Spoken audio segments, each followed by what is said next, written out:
We were awarded the largest battery project in the world. It's called Waratah. You and I have talked about it a few times. It's in Australia. US company building what at the time was the biggest battery project being built in the world.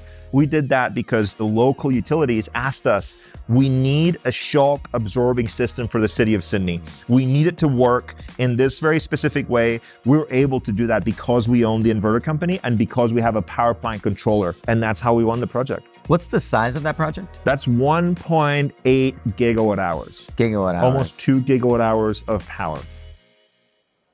Battery energy storage is one of the hottest topics on the market today. And live at the Media Zone here at the UNC Cleantech Summit, we're going to talk with one of the largest providers of battery energy storage in the world. That company is Powin.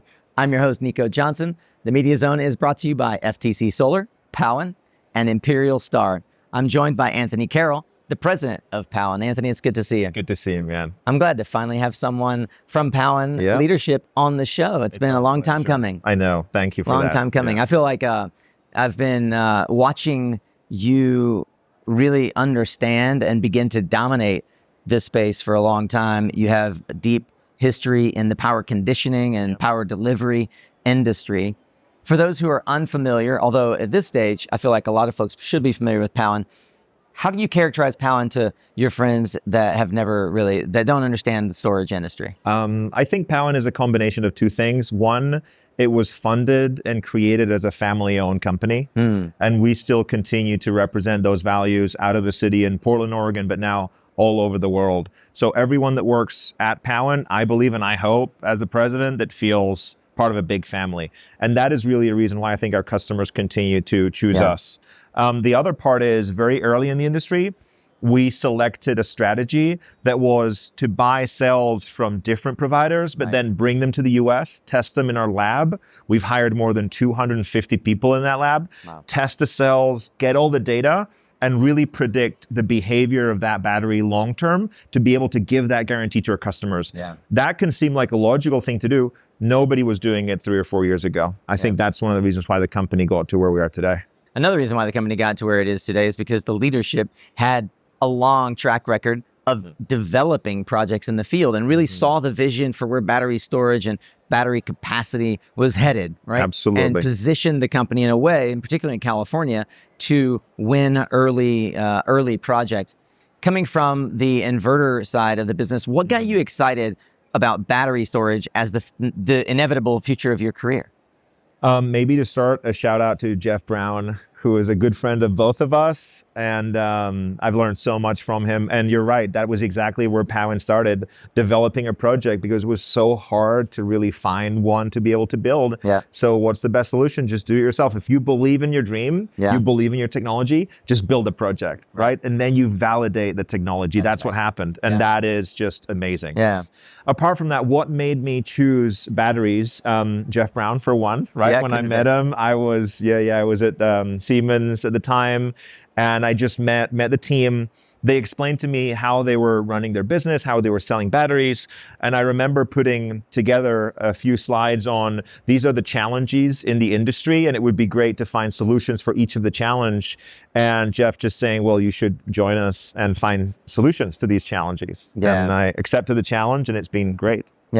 From in terms of the ecosystem of battery energy and battery storage, where does Powin fit in the overarching sort of service level? There's manufacturing, there's integration, there's delivery, there's operations. Let me walk you through the smallest part of a battery to the substation real quick, okay? You have cells, which basically get packed into a module, which basically gets packed into a stack and then gets packed into a battery, right? The cell is the smallest component. We're talking 280 amp hour cells, now 305, soon 340. You're getting more power into these cells, right, as you grow. The supply has traditionally been from China. Now you're seeing other countries and the US develop, right? Hopefully end of 25, 26, we already start seeing some of these companies ramping up their manufacturing in the US. So let's just take cells from the US, we put them into a module, we have to add sensors, we have to have thermal sensors, power sensors, voltage sensors, everything in there. Yep. Then it's a stack, we have to cool the stack, and then we put it into a big battery. That battery connects into an inverter that turns DC power into AC, which goes to a step-up transformer, and then either to another step-up transformer and to the grid. Right. That's how you see a battery within a utility scale plant. Okay.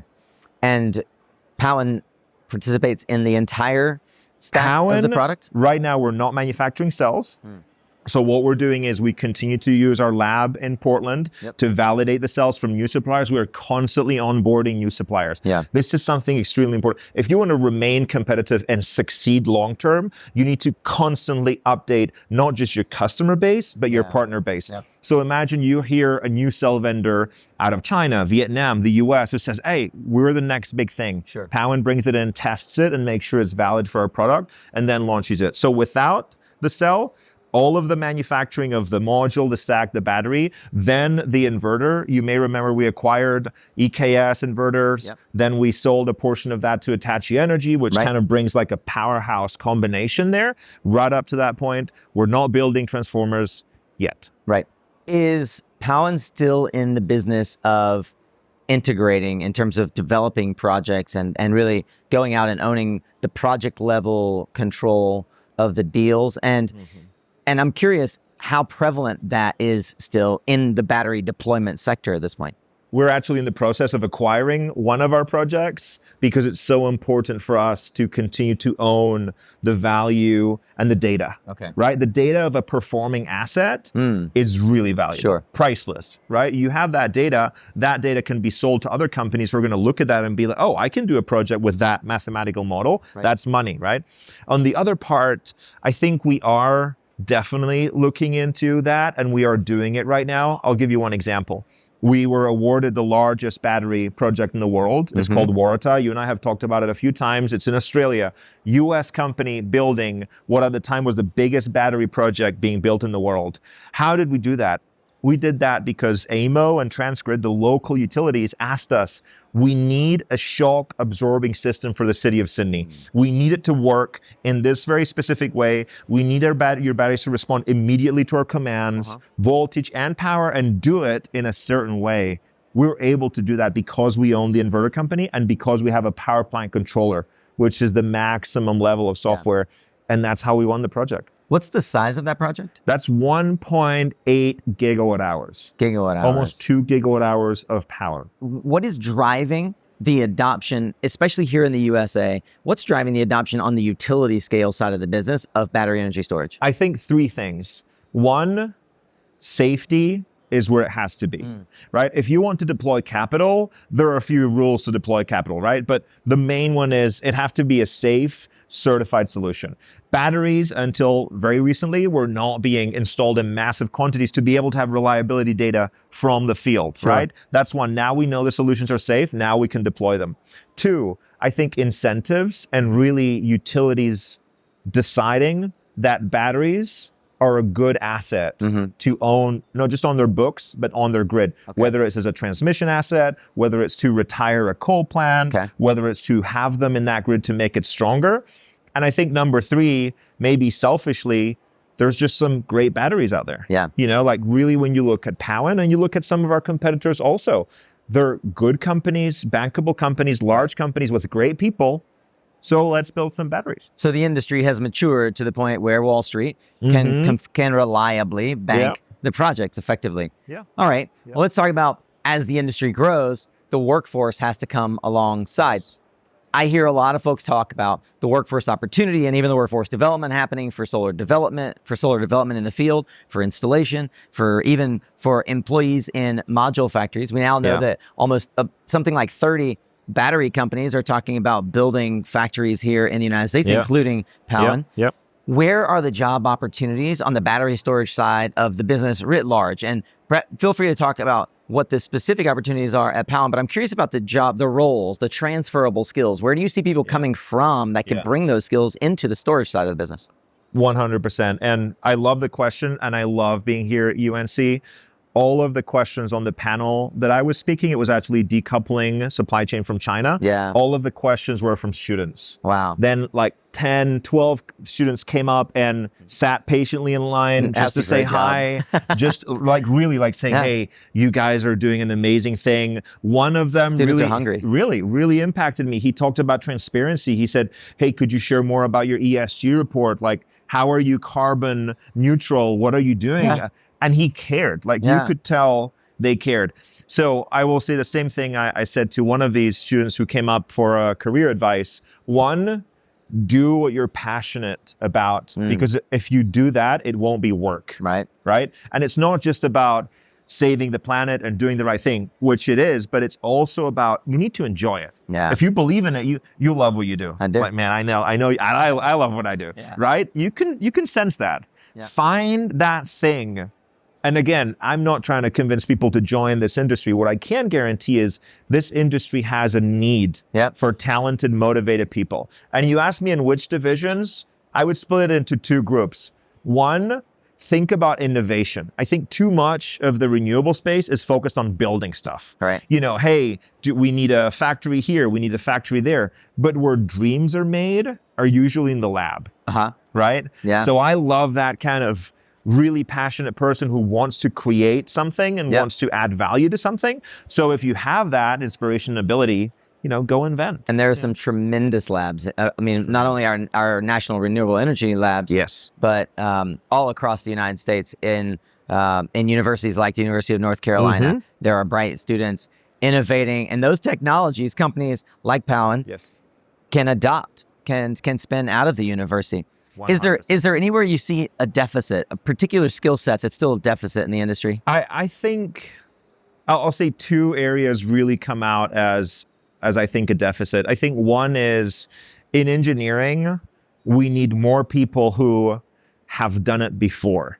So when I interview people, I have this sentence. I have two strategies. One is, have you done it before? And of course, that kind of defeats the purpose of really young people when you're saying, well, I haven't done it before, but I've studied it or I know how to do it, right? Yeah. But have you done it before in terms of, did you study exactly what I need you to do? And in energy storage, it is so hard to find people who have specialized in it, like real experience either designing or building batteries. Right. If you study, specialization is my first advice. The other thing that I usually do in interviews, and this actually I took from Elon Musk, is just ask people to tell you how they did something, not just what they did. Because if they can explain you how, it means that they did it. If they can't, somebody else did it for them and they took the credit, right? So I think those are fascinating things. But if you want to like build your passion, I think there's a big deficit in the area of really being able to be specific. Don't just do, oh, I like renewables. Well, what do you like about renewables? Semiconductors, inverters, transformers, cables, breakers. I could list like 100 areas. If you're specific, you will be successful. Yeah. Do one thing, do it really well, and then build upon that. Exactly. As we close, I'd love to know if you have any thoughts around particularly focused on the United States, utility scale battery storage applications that you feel are they're ready for prime time. I think microgrids. Microgrids and some of the funnier, more complex applications like maybe VPP, like virtual power plants. I am fascinated by the way the US is going to really solve the energy challenge. And that doesn't just happen by piling renewables and batteries into one area of the country. It comes with solving the distributed generation challenge. Go to the point where you need the power and fix it. It's great to get the power from Texas or Vegas or California and then send it where you need it. Find out the community. What do they need? Is it local power? Is it more power for factories? Is it more reliability in the grid? And then fix it locally. And we're actually very excited to be supporting some really fun microgrid initiatives. We'll have to have you back and talk more about all those microgrids when they're public information. In the meantime, where could folks find out more about Powin and read up on the largest battery in the world? Definitely come onto our web, powin.com. It's actually a new web page. I have to congratulate the marketing team for doing such an amazing job. Kudos for them and for organizing this, and thank you for the time. And then regarding Waratah, just Google the project and you'll be happy to see how Powin partnered with the largest asset owner in the world, BlackRock, to develop that project. Powin, Australia. And thank you for taking time to join us here at the SunCast Media Zone live at the UNC Cleantech Summit. The Media Zone is brought to you by FTC Solar, where Anthony Carroll is a board member, as well as Powin, where Anthony serves as the president. Thank you so much, Anthony, for joining us and for supporting this kind of education for the students here at the event and for our audience out in the world. Thank you, Nick. It was a pleasure.